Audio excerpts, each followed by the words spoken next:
Veríssimo, como que surgiu as cobras aí? Bom, eu sempre gostei muito de quadrinhos, né, de cartoon, de quadrinhos. Então, quando eu passei a ter um espaço no jornal, que teoricamente eu podia fazer o que quisesse naquele espaço, né, então comecei a eventualmente fazer desenho em vez de texto.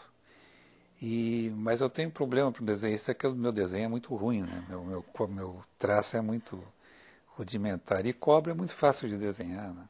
Cobra é só pescoço, né? Não tem detalhe, não tem mão, não tem... Então eu comecei a fazer as histórias das cobras no espaço que eu tinha na Zero Hora e eventualmente elas se transformaram numa tira diária, né, que saía diariamente. Não na coluna, já saía em outro lugar do jornal. As cobras tiveram uma vida mais ou menos longa, né? Foi, né? Mais de duas Eu acho que décadas é aí. uns, sei lá, 15 anos por aí. Aham. Bom, talvez nem tanto. Mas aí eu me dei conta que não ficava bem um homem de quase 60 anos, né, tá desenhando cobrinha. Então eu parei de fazer as cobras. E como que é tu ver as tuas obras adaptadas aí para televisão? O que que isso trouxe de diferente? Isso trouxe algum retorno diferente? Isso, algum reconhecimento público talvez diferente? Não, nesse sentido eu acho que não. Não, eu sempre procuro encarar essas adaptações para teatro, televisão e tal, de cinema como o trabalho de outro, né? Eu não julgo assim que se ficou fiel ou não ao original, ao meu texto, ao meu livro e tal. É o trabalho de outro, eu julgo como sendo o trabalho de outra pessoa, né?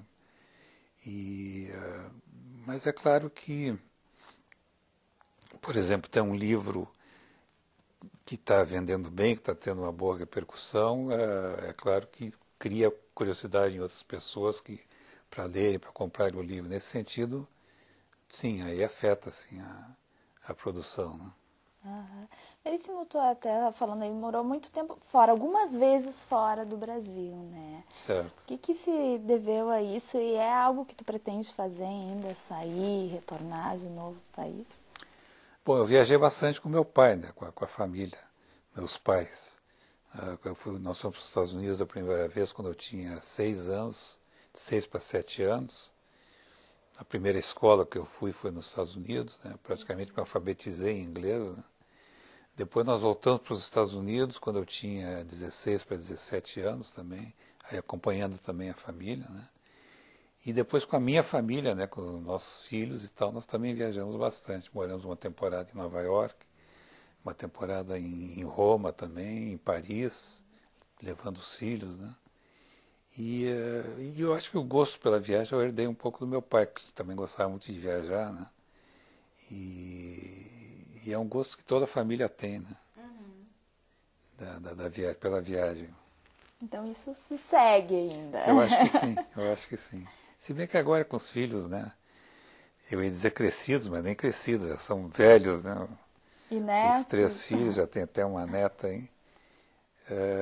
Aquilo que nós fazíamos, né? Que era viajar todo mundo junto e tal, passar temporadas longas, não dá mais para fazer, infelizmente. Né? E a paixão pela música, quando que veio? Vem de tempo isso, lá nessas tuas viagens que tu descobriu isso também? Eu sempre gostei muito de música desde garoto, né? E gostava muito de jazz, né? Da música americana e jazz.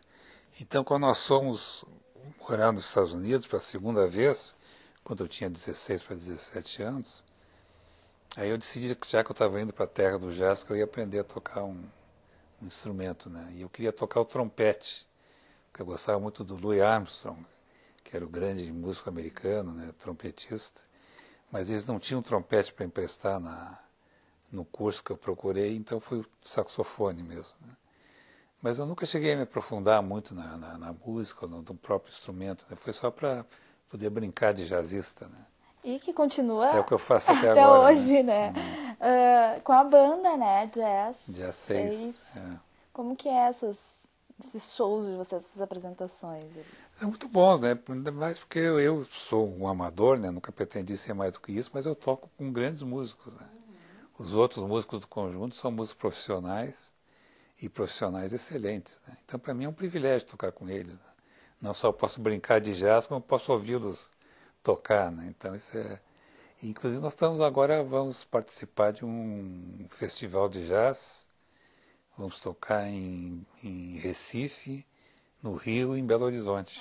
Bacana. Veríssimo, o que é o combustível para o teu humor?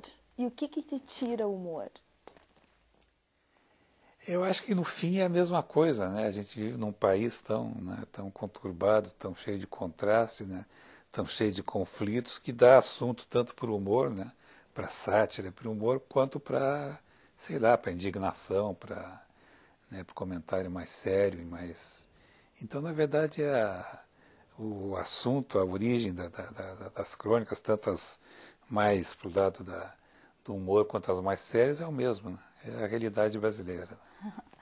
E eu queria que tu citasse um livro do teu pai, do Érico, e um livro teu.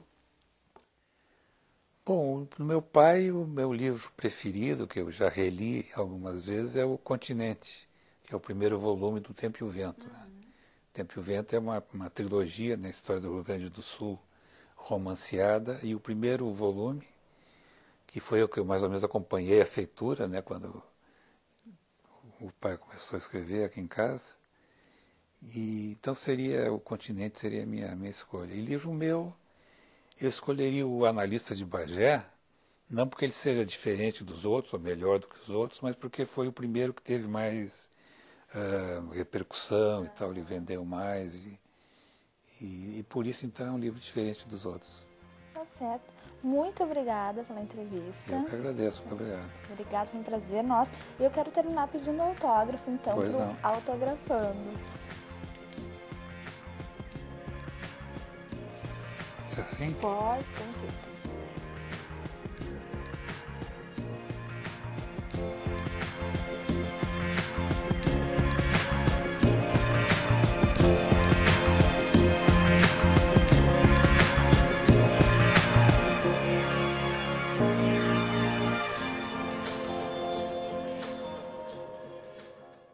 E o Autografando fica por aqui. Você pode conferir também o nosso programa no YouTube. O endereço é www.youtube.com/tvfevale. Tchau, até mais.